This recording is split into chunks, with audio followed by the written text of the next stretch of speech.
orang-orang yang asam lambung itu, yang mengalami MAH itu, ketika bulan Ramadan kan puasa tuh lama. Iya.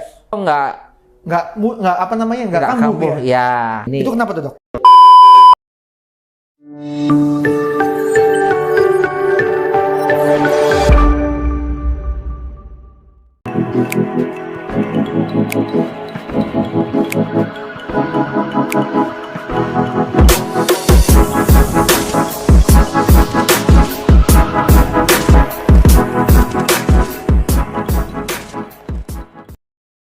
Assalamualaikum warahmatullahi wabarakatuh. Halo semua, selamat datang di channel RSUD Indramayu. Senang sekali saya Dr. Steven Saputro kembali berjumpa dengan Anda, Sobat RSUD Indramayu dalam acara PORS, Podcast RSUD Indramayu.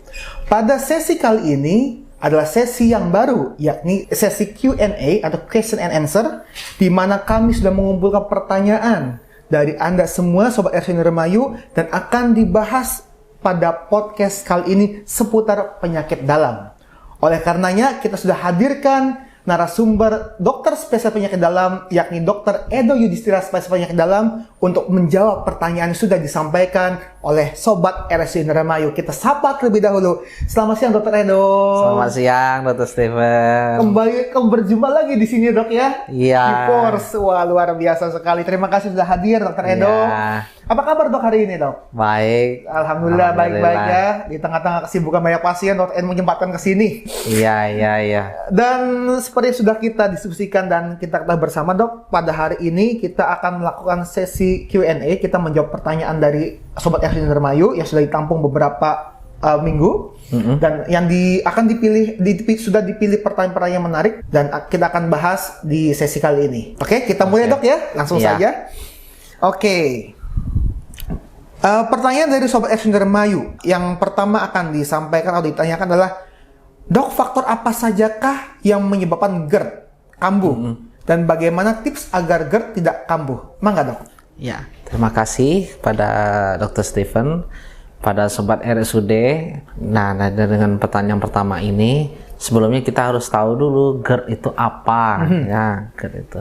Kalau GERD itu, kalau menurut singkatannya itu kan bahasa Inggris ya, Dok, ya. Betul. Gastroreflux disease artinya tuh. Yeah. Jadi artinya asam lambung itu naik ke atas ke saluran esofagus kalau ke istilah medisnya ya. Kalau kata orang awamnya kerongkongan gitu ya. Faktor-faktor apa saja yang menyebabkan GERD itu sebenarnya itu adalah dari antara lambung. Kalau ini moga aja Sobat RSUD ngerti ya. Secara anatomis, Dok, ya. Ya, cuma saya coba translate nih ke bahasa kita awam ya. Jadi di antara kerongkongan sama asam lambung itu ada lubang katup, istilah itu. Bisa buka tutup gitu. Ada pintunya, Dok, ya. Ya, pintu. Normalnya itu pintu itu menutup membuka itu hanya saat-saat tertentu gitu ya, Sobat RSUD ya. Jadi misalnya kalau ada makanan masuk dari kerongkongan terus dia menuju ke lambung, baru dia membuka. Nanti dia membuka menutup lagi. Nah, kenapa ini bisa terjadi yang dari lambung malah naik ke atas? Itu faktor utamanya itu ototnya itu sudah lemah. Nah, penyebab lemahnya itu apa aja? Itu ada faktor resikonya juga, Dok. Oke. Yaitu pertama yang paling sering sih itu kegemukan. Kegemukan, Dok? Oh, pengaruh juga. Kegemukan. Memang ada beberapa juga yang bilang yang genetik juga bisa juga. Cuma memang itu nggak banyak kasusnya ya. Nah, ketika saluran itu lemah ototnya itu, asam lambung yang di dalam lambung itu bisa naik ke atas, dan makanya sering ada kejadian pasien suka mengeluhkan lidahnya pahit, kayak panas gitu, dada. Betul. Karena asam lambung itu kan sifatnya asam. Betul. Kalau dia naik ke atas kan itu kan nggak asam, jadi ya terbakar sensasinya. Memang kalau pada tahap lanjut itu kalau tidak ditangani dengan sempurna, kerongkongan itu bisa itu, Dok, tergerus. Tergerus ya, Dok. Karena asam lambung itu kan nggak seharusnya dia di situ. Betul. Dia malah naik ke atas gitu. Iya. Jadi banyak faktor. Pertama adalah kegemukan dan juga ada yang sebagian menyampaikan bahwasanya gara-gara genetik juga, Dok ya. Iya. Itu. Lalu supaya tidak kambuh, Dok. Ditanyakan Supaya juga, Dok. tidak kambuh. Supaya tidak kambuh GERD itu gimana tipsnya, Dok? Sebenarnya kalau supaya tidak kambuh, yang penting kalau di situ memang kalau ototnya sudah lemah, mau nggak mau dari kitanya tata laksananya harus mengurangi jumlah asam lambung yang ada di itu, yaitu dengan pengobatan yang kalau kita ketahui dari medisnya kan pemberian PPI gitu ya. Iya, betul. Sama pemberian ya kayak pelindung mukosa lambung gitu ya, kayak sukralfat, sirup gitu ya. Diberi obat-obatan ya, Dok ya, medikamentosa yang untuk mengurangi asam lambung, kadar asam lambung dalam lambung itu sendiri, Dok ya. Terus saya pernah baca juga katanya kurangin makan makanan yang mengandung ini, Dok, bahan-bahan dari gandum. Jadi artinya kayak kalau istilahnya harus gluten free. Gluten free dikurangi, Dok, itu. Mungkin sobat-sobat RSUD bisa melihat itu seperti apa definisi gluten free itu ya. Iya. Yang saya tahu kalau gluten itu paling banyak kan pada kue-kue itu ya. Betul. Yang pokoknya berhubungan sama tepung terigu kayaknya kalau yang biar gampang itu ya. Bisa kebayang lah ya. Kebayang ya. Biasanya anak milenial tahu apa itu gluten free. Kadang-kadang ada makan-makan tertentu yang dijual di pasaran ataupun di supermarket begitu ada tuh gluten free, Dok. Saya pernah baca juga. Mungkin buat penderita GERD mungkin bisa dicoba itu ya, Dok. Selain itu juga kan mengurangi asam lambung ya juga kalau bisa kalau yang sing abot badannya ya diet berapa harus olahraga ya. Kalau misalkan ketika makan langsung tidur, Dok, apakah pengaruh juga, Dok? Bisa pengaruh juga. Pengaruh juga, Dok ya. Bisa pengaruh juga. Habis makan biasanya kan pegel ngantuk langsung turu. Tapi ini tergantung orang. Kalau orang kayak orang kegemukan bahaya itu. Karena kalau orang yang pada gemuk itu pengosongan lambungnya biasanya agak telat. Lebih lambat, Dok ya. Lebih lambat. Jadi baiknya sih kalau menurut saya kalau jangan biasain makan sebelum tidur ya. Dikasih jeda waktu, Dok ya. Apalagi kalau yang sobat kita yang sudah menderita diabetes seperti podcast kita sebelumnya tuh. Itu sangat dilarang sekali itu kalau bisa. Karena nanti efeknya gula darah puasanya yang melonjak nantinya. Itu ya, Dok ya. Siap. Sudah terjawab ya pertanyaan pertama, apa saja faktor yang menyebabkan GERD kambuh dan bagaimana mengatasi GERD supaya tidak kambuh. Yang kedua nih, Dok, pertanyaan dari Sobat RSUD Indramayu lagi nih. Sering kram perut kanan bawah, kira-kira kenapa? Wah, itu luas sekali ya. Luas sekali. Iya. Jadi Sobat RSUD kalau kram perut kanan bawah itu paling sering itu biasanya usus buntu. Usus buntu. Cuma kita lihat dulu. Kalau gendernya perempuan, nambah lagi kecurigaannya, Dok. Berhubungan sama yang di rahim. Bisa mungkin nanti kalau ada sesi untuk dari SPOG-nya mungkin bisa dibahas kehamilan ektopik ya, mungkin bisa juga seperti itu gejalanya, nyeri perut kanan bawah karena itu spesifik itu. Perut kanan bawah itu kan di situ kan memang usus buntu kalau kata orang awamnya di situ. Betul. Ya saya pribadi udah pernah mengalami itu. Berarti sudah diapain, Dok? Sudah dioperasi juga.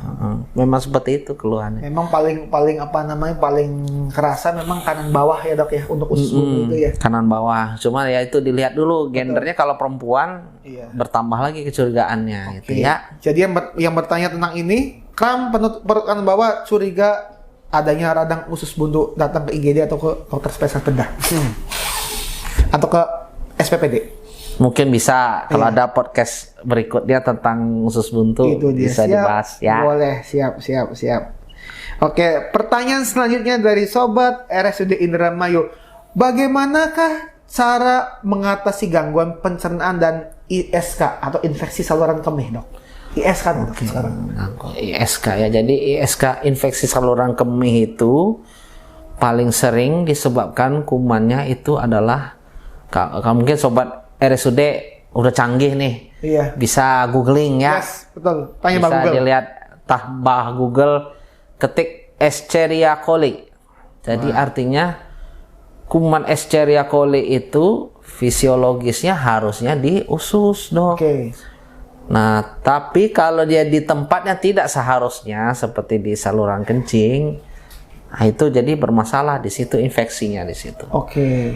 Dari saya yang paling sering mengalami infeksi saluran kemih itu memang paling sering wanita, Dok. Paling wanita. Kenapa Ya, tuh, Dok? karena anatomi saluran kencingnya itu kan salurannya lebih pendek dari pria. Iya. Ya, mungkin Sobat RSUD udah bisa bayangan kan? Ya, saya pun bisa ngebayangkan. Asal jangan kelabasan. Jadi, kalau saluran itunya pendek, jadi memang mudah kuman itu naik ke atas. Apalagi kalau misalnya higienisnya tidak terjaga, seperti habis buang air kecil tidak dijaga gitu. Apabila sudah kena ISK nih, Dok, amit-amitnya apa yang mesti dilakukan, Dok? Paling kita memberikan antibiotik yang spesifik. Ya. Oke, antibiotik yang spesifik untuk pengobatan ISK-nya itu. Iya. Oke. Dan saya juga pernah baca bahwasanya memang ISK itu memang diturunkan. Cuma saya di situ nggak spesifik dibilang diturunkannya bagaimana. Menurut saya sih diturunkan itu mungkin bakat atau daya tahan tubuh si individu yang bersangkutan mungkin yang berpengaruh. Kalau daya tahan tubuhnya bagus, ya insya Allah sih. Oh iya. Nah, tetap pengaruh. Cuma memang paling sering itu pada perempuan itu ya. Ini soalnya menyambung pada pertanyaan selanjutnya, Dok.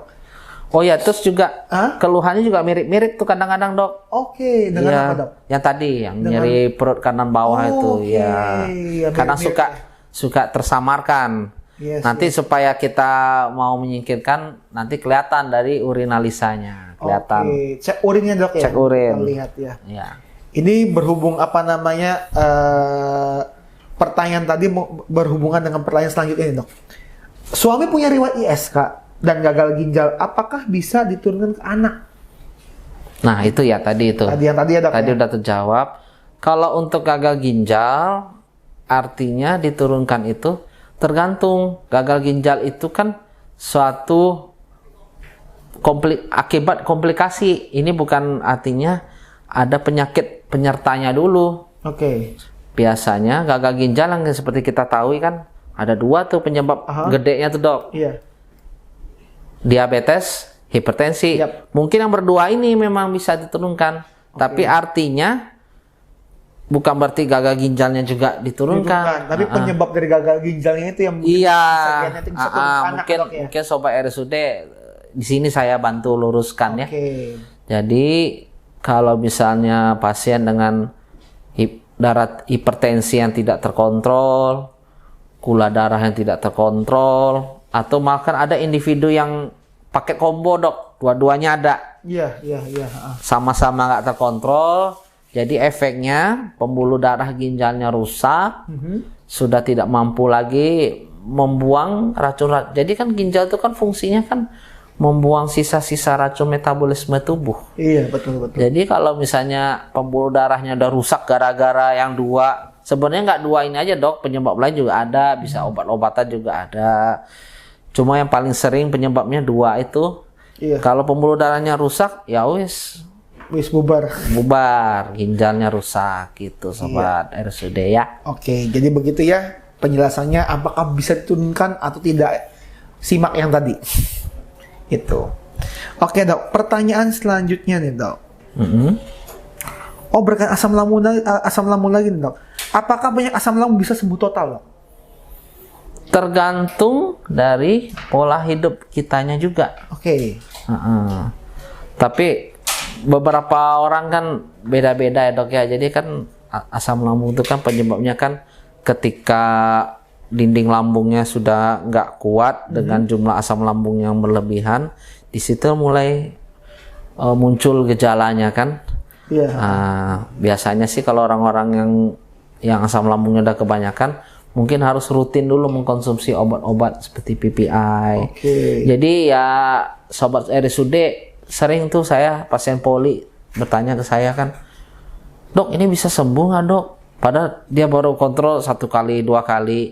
Dari situ saya bilang kalau penyakit ini mungkin bisa dikontrol tergantung dari si pasiennya sendiri, bisa jaga pola makan, minum obatnya rajin enggak. Iya betul. Dan prinsipnya yang penting kalau di situ jarak dia makan itu nggak boleh terlalu jauh ya. Jadi misalnya tiap 2 jam atau 3 jam bagi sobat RSUD yang tidak memiliki hipertensi atau diabetes mungkin bebas yang ngemilnya ya, terserah, nggak ada batasan. Cuma kalau yang ada salah 1 atau 2 combo sekaligus, ya, dok. tetap pikirkan pantangan yang seperti sudah diketahui, itu aja sebenarnya. Siap. Jadi begitu ya, sudah terjawab ya. Sobat RSUD Indramayu menanyakan apakah penyakit asam lambung bisa sembuh total? Tergantung dari bagaimana Anda mengatur tubuh Anda sendiri. Cuma dok, saya pernah dapat pertanyaan yang lumayan unik juga. Orang-orang yang asam lambung itu, yang mengalami MAH itu, ketika bulan Ramadan kan puasa tuh lama. Iya. Kok nggak kambuh ya? Nah ini. Itu kenapa tuh dok? Ini agak susah juga sebenarnya. Tapi saya udah dapat bocoran dari guru saya di Padang dulu yang tentang psikosomatis. Memang kadang-kadang mindset juga bisa mempengaruhi dok. Mindset ya. Pikiran, psikologis. Jadi kalau di saat sobat RSUD sedang ada suatu masalah atau pikiran yang mungkin dipikirkan, pengaruhnya bisa ke asam lambung itu. Asam lambung meningkat ya dok ya. Ya memang multifaktor ya. Cuma mungkin untuk penjelasan ilmiahnya saya nanti akan pelajari lebih lanjut karena itu memang kompleks banget ya. Tapi setidaknya itulah saya cuma bisa menjawab itu. Kenapa kalau orang yang puasa malah nggak kambuh ya. Walaupun beberapa ada juga yang kambuh, tapi ada juga yang enggak. Gitu. Kalau misalnya nggak tergantung niatnya ya. Kalau niatnya sudah kuat, mindset kita kuat nih saya nih, kayaknya bisa kuat sampai maghrib.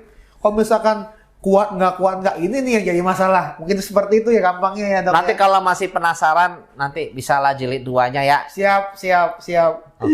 Oke, selanjutnya dok. Ini berkaitan dengan diabetes mellitus dok, atau kencing manis.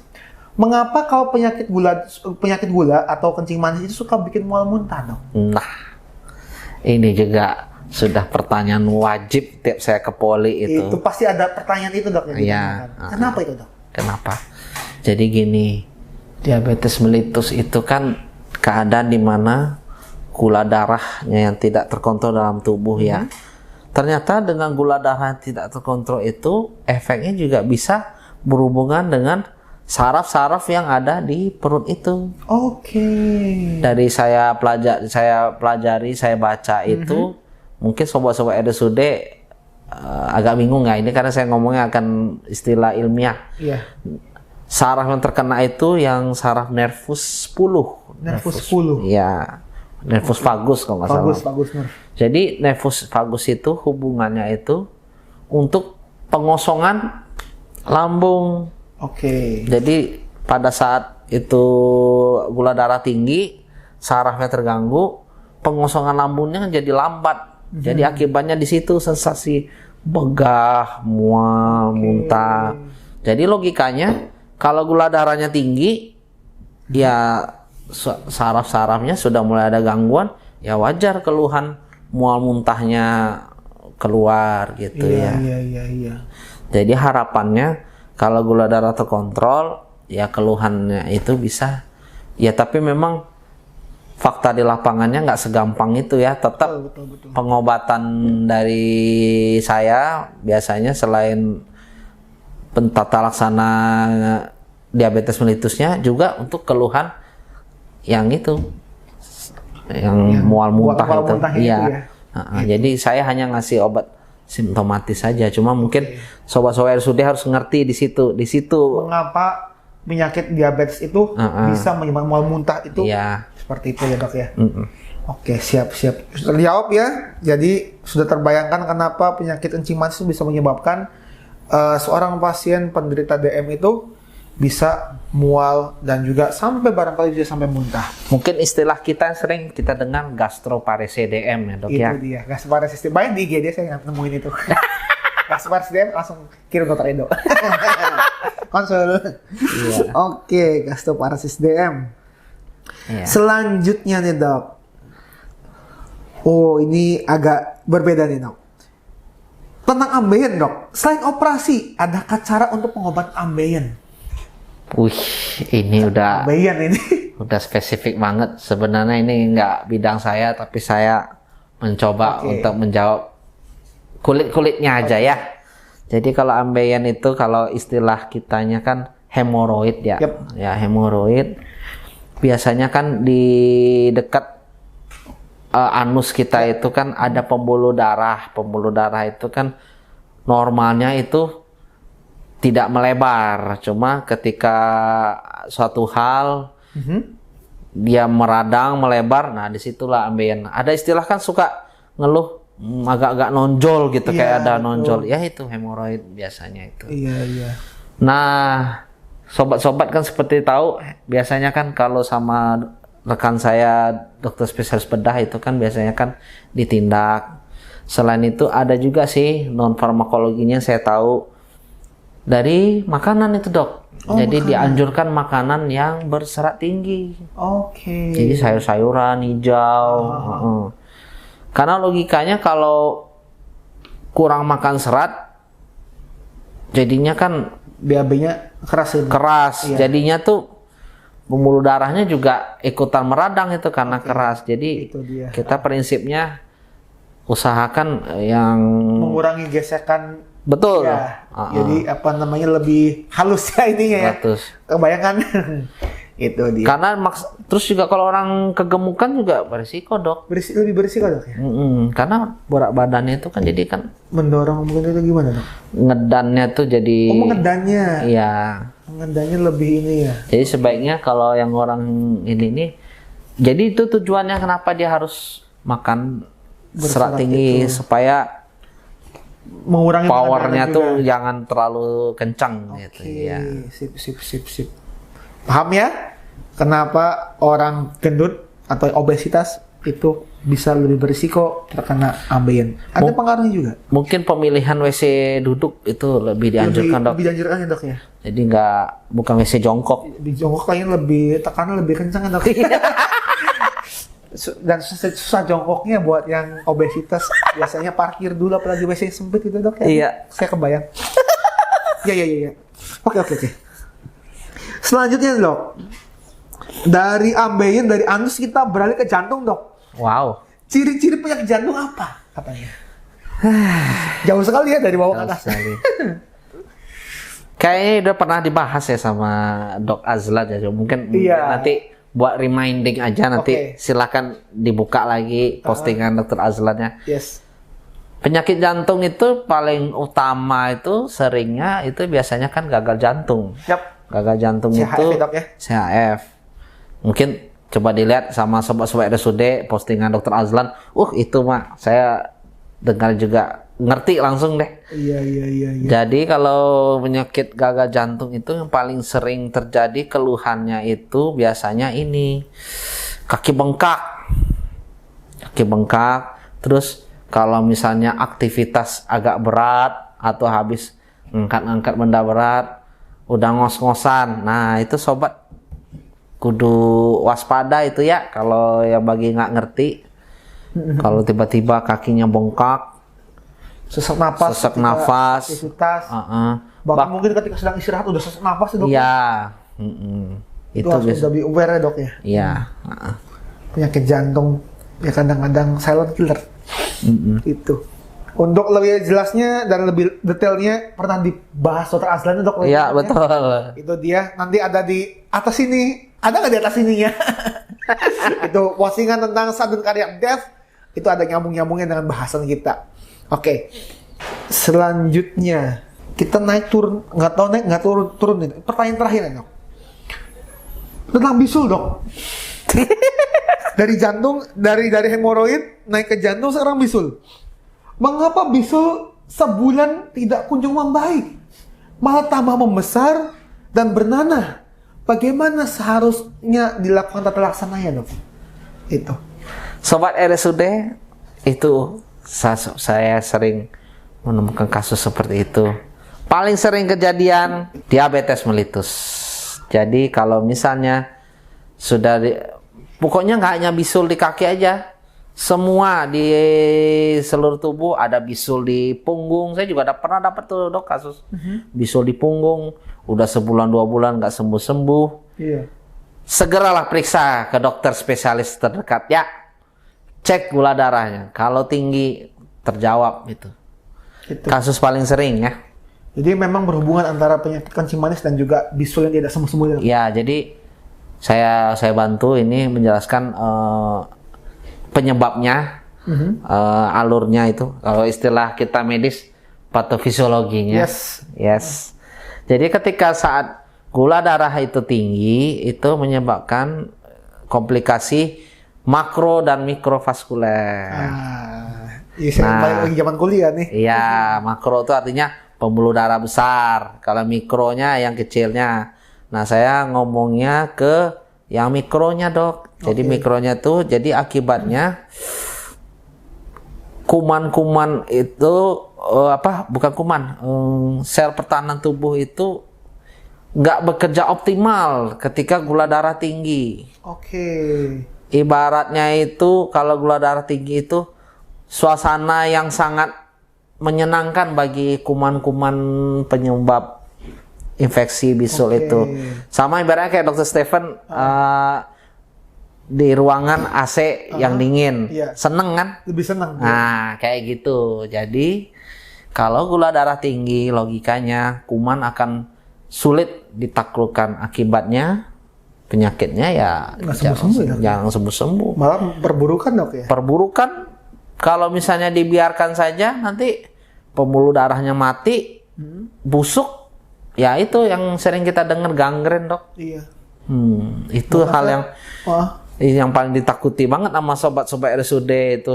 Kaki borok, mana hitam. Iya, terus tahu-tahu pas ketemu dokternya harus diamputasi. Wow. Udah wow ya. Iya. Saya sempat nemuin di ruangan itu, Dok. DM-nya tinggi sekali. Lengan itu udah borok semua, Dok. Iya. Paginya saya masih visit gitu kan, saya masih follow up, besoknya udah nggak ada pasiennya. Iya, itulah. Sepsis dan sebagainya, Dok, ya. Mungkin sobat-sobat RSUD setelah menyaksikan podcast ini biar lebih siaga kalau ada luka-luka yang lama kali sembuh, nggak usah didiemin, segera kontrol. Langsung ke dokter spesialis ya, jangan kemana-mana dulu, jangan ke dukun dulu. Itu dia. Akhirnya akibatnya telat penata laksanaan dan sudah ada komplikasi malah macam-macam. Itu ya sering terjadi seperti itu, Dok, ya. Ya. Itu dia, itu yang kita khawatirkan. Sebagai dokter yang susah, pasti juga susah. Iya, betul. Sama-sama kerjasama antara pasien dan dokter, ya, Dok, ya. Iya. Untuk kebaikan pasien juga ini. Betul. Itu. Oke, Dok. Pertanyaan sudah terjawab semua, Dok. Closing statement, Dok. Pesan-pesan apakah ini disampaikan kepada masyarakat atau sobat RSUD Indramayu, Dok? Berkenaan dengan bagaimana mungkin untuk lebih aware terhadap diri sendiri, Dok. Mangga, Dok. Dongjreng. Baik, sobat-sobat RSUD, penutup dari saya, tetap kita selalu menjaga pola makan, maksudnya kesadaran diri kita supaya lebih ditingkatkan lagi. Seperti tadi yang kita udah bahas, keluhan-keluhan yang sepele yang ternyata itu suatu penyakit, memang kita juga harus lebih sadar ya, seperti tadi itu kan. Bagi saudara-saudara RSUD yang memang sudah menderita penyakit diabetes mellitus atau hipertensi, tetap selalu kontrol ke dokter supaya pemantauan penyakitnya lebih komprehensif sehingga komplikasi-komplikasi yang kita takutkan tidak akan terjadi. Oke. Well, akhirnya sudah di penghujung acara. Terima kasih Dr. Edo Yustira sudah hadir di podcast RSUD Indramayu pada sesi kali ini, di sesi Q&A. Dan kepada sobat RSUD semua yang sudah menyaksikan videonya sampai akhir, kami ucapkan terima kasih banyak. Dan kita tunggu untuk pertanyaan-pertanyaan selanjutnya. Apabila sobat memiliki pertanyaan tentang apapun, itu nanti akan kita bahas lagi di sesi Q&A selanjutnya. Tentang apapun kita akan tampung dan kita akan bahas dan diangkat di podcast-podcast selanjutnya. Akhirnya saya Dr. Stephen Saputra sebagai host mengucapkan terima kasih banyak, dan jangan lupa subscribe dan nyalakan notifikasi RSUD Indramayu di channel YouTube-nya. Dan akhirnya saya ucapkan sampai jumpa dan terima kasih. Bye-bye.